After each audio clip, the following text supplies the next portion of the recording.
When you all stood yesterday, sent a message to the world with your hands held. This is a symbol. And I appreciate what Dean Richardson said. Not of weakness or surrender, but of power. Those of you who've taken the Egyptian language class on this campus know that this is one of the oldest symbols in human society. This is the ancient Egyptian symbol of Carr, which means soul. So when you raise your hands like this, and you lift your palms to the sky, you have done what the Egyptians would say is bear witness to that which sustains all life. The word they used to say the unseen one, the hidden one, the source of all life, power, and health, was the word Amun. It is the source of the word Amen. So when Richard Smallwood says total praise, I lift my hands to you. It's not a term of surrender. This is the ultimate symbol of power. Brother Peterman has framed this well. And all of these young people who have spoken here have framed this perfectly. This is your lap to run. From these steps, exactly right, brother. This is where you must accept this moment. I just came back earlier today. It was a limited run down at East Street Cinema of a new documentary on Fela Kuti. Some of y'all are probably familiar with Fela, the great Nigerian philosopher, thinker, activist who also played music. One of the things Fela said near the end of his life is that he was explaining to his son Sheun. He said, you know, people might not understand what I'm trying to do right now. But if you're alive, do the thing that you do as well as you can. Strive to do it as well as you can. And after you have died, the people will come for you. They will find you. Your ancestors did the best they could. And we stand here living because of their sacrifice. And now we have come for them. Because of what you will do now, this world will come for you. Understand that one of your fellow at one time classmates, now a double alumna, Maya White. Some of y'all have talked to Maya, talked to her family, talked to her friends. So you know that she survived being shot. She's recuperating now. But she was there. This Missourian, this African from Missouri, bearing witness. Just like brother from the city council was arrested from the 21st District in St. Louis, the young sister who is a state senator in Missouri, who has been bearing witness every night to Ferguson, Maya was bearing witness, and that's what you all do. I'm gonna make this very brief. I just want you to understand yourselves in time and space for a moment, and understand that those of us who stood where you stand. And for me, it's almost 30 years ago, standing as an undergraduate student. And I know that because of the anti-apartheid movement and the Jesse Jackson for President movement and all the struggles we engaged in the mid-'80s, I know that when I was 19, when I was 20 and 21, that moment shaped everything else that has happened to me since. It sent me to law school. It sent me to graduate school, and eventually it brought me to this space. But it was when I was 19 and 20, doing what you're doing right now. So please, do not imagine for a moment that what you are doing is not only not significant, but won't change the course of your life. Understand that moments like this, and I agree, we get tired of these moments. We get tired of being here in these moments. But understand that when these moments occur, you have stood your ground and bore witness. We were here almost exactly a year ago today to go downtown for the 50th anniversary of what we know now is the March on Washington.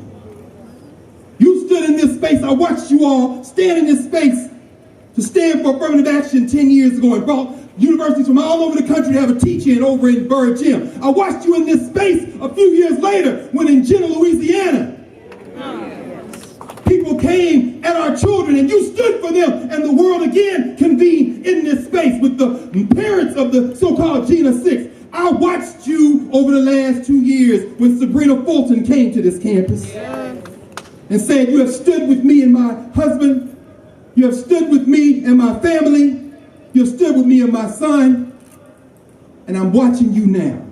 But understand that when you commemorate, because it's 1964, the anniversary of the Civil Rights Act of 1964, the Attorney General of this country, who didn't wait to be told by his brother Barack Obama to intervene, but who stepped forward and said, we're going to take over this investigation. That brother stood in that auditorium not a month ago and said it's because of Howard that I'm able to occupy the space that I occupy. Now, what does that mean? What does that mean? The anniversaries we're celebrating now, these 50th anniversaries, 1963, 64, next year the Voting Rights Act, 1965, each one of those moments was accentuated by state violence. 1963, the March on Washington in August, September. 6 black children lost their lives in Birmingham, Alabama. 4 little girls we always talk about are 2 young brothers who also killed that day. 1964, this year, the Civil Rights Act of 1964, that was also Freedom Summer. Many people lost their lives. The 3 most prominent we're aware of, James Chaney from Mississippi, Andrew Goodman, and Michael Schwerner, murdered. 1965, the Voting Rights Act, Bloody Selma, when state violence turned on people at the Edmund Pettus Bridge in Selma, Alabama. And understand that in the wake of state violence, we have a responsibility, because 3 years later, Martin King, as Kevin said, Martin King lost his life. And cities around this country, including this one, went up in flames. And if it weren't for brothers like Ralph P.D. Green in this city, though you've seen the film Talk to Me, know that brother, you native DC folks, y'all know who P.D. Green is. P.D. Green stopped black people from destroying everything by saying, please y'all, we have to move forward. I'm going to wind this to a close, and I'm going to make a point about that. We have to understand now that we are faced with 3 major sets of circumstances. It's not just the murders, Troy Davis, Jordan Davis.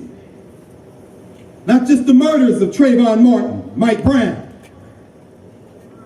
Jordan Davis' father was in Geneva earlier this week because the United Nations has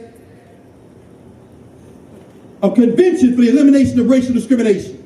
The United States is not a signatory, of course. But he stood there talking to Geneva. He says, we've exhausted all domestic remedies. I'm going back international. But when he stood there, he said, I brought up the name of Mike Brown because his family and his people need to be represented here too. That's your role, Howard.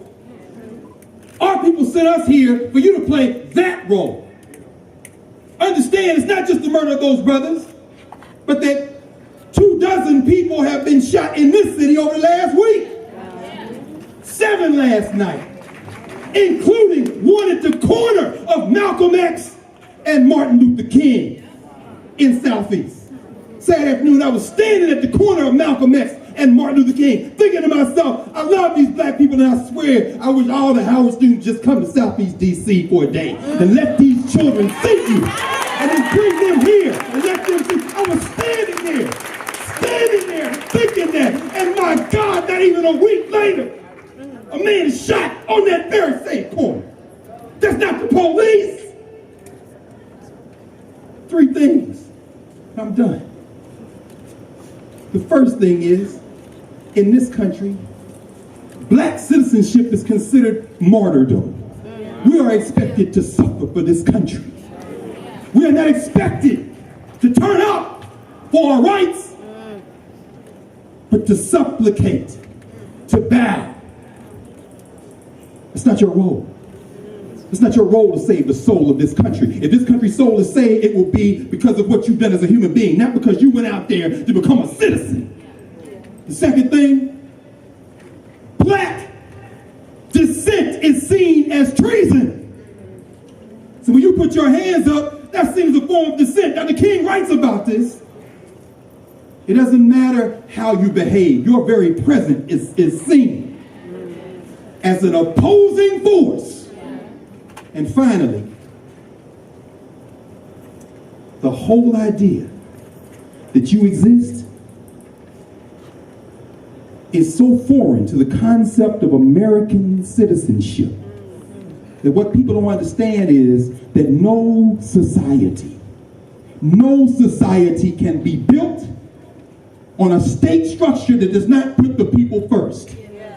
Black movements in this country have always said the state is the people, whereas oppression in any state says that the state is state violence. So when you stand as people, the state has to regulate that. Brother Ron Johnson, who just took over, some of y'all saw that on the news on your way here. Ron Johnson, the head of the Highway Patrol in Missouri, is now in charge of law enforcement, which I think is the ironic term, law enforcement, the police in Ferguson. He said y'all can stay out here all night. We just need you off the sidewalk. Perhaps the thinkers at Howard and the other black colleges might get together and say, you know what? Maybe we'll turn Ferguson into a permanent teach-in and action staging ground from now on, since this black dude in charge of the police said we can stay out here for a while. But ultimately, that is your goal. Because you are our scholars. Please understand, there are several black colleges with law schools. Howard, Miles College, North Carolina Central University, Texas Southern, Southern University. We got enough lawyers and law students to supply Ben Crump and everybody else with the legal thinking to change this system.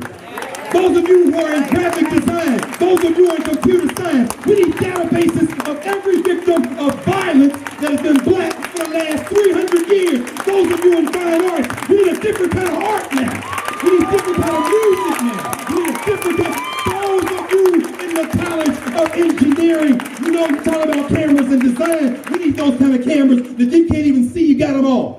We don't even need the police to know they got a camera on. Just put on that fabric. Why? Just put on the uniform. Why? Because our people have designed a camera that you forgot you're wearing. You have to understand that your role is not necessarily to get in the street with your fist in the air. Your role is to take that fist that's in the air, use it in your mind, and do what your people sent you here to do, which is to be an intellectual for the race.